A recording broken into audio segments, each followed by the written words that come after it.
ஒரு சிறுவன் இந்திய கொடி ஏற்றப்படுவதை பார்த்துக் கொண்டிருப்பான்.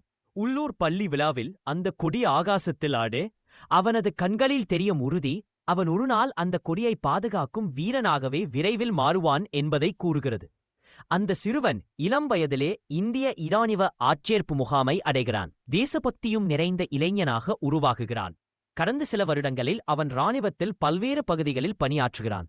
ஒரு நாள் பனிமூடிய காஷ்மீரில் பனிமேடுகளில் பயிற்சி பெறும் அவனைக் காணலாம்.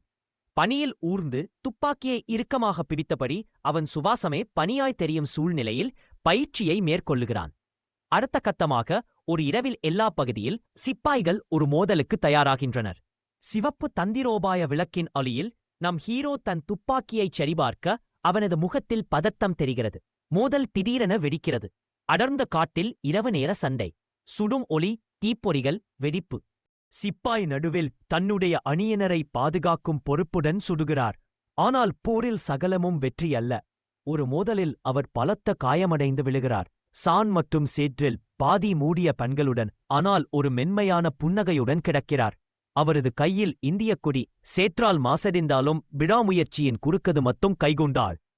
இந்திய கொடியால் போர்த்தப்பட்டபடி அவரது பிறந்த கிராமத்திற்கு கொண்டு வரப்படுகிறது. அந்த காட்சி மிக உணர்ச்சி வசப்படுத்துவதாகும். காலம் கழிகிறது. ஒரு விழாவில் மேடையில் அந்த வீரத்தாய்க்கு ஒரு உயர் அதிகாரியால் வீரதீர பதக்கம் வழங்கப்படுகிறது. அந்த தாய் அதை மௌனமாக எடுத்துக் கொள்கிறார். மறுநாளில் கிராம சதுக்கத்தில் அவனுக்காக அமைக்கப்பட்ட சிலை குழந்தைகளால் வணக்கத்துடன் பார்க்கப்படுகிறது. அதன் பின்னணியில் இந்திய கொடி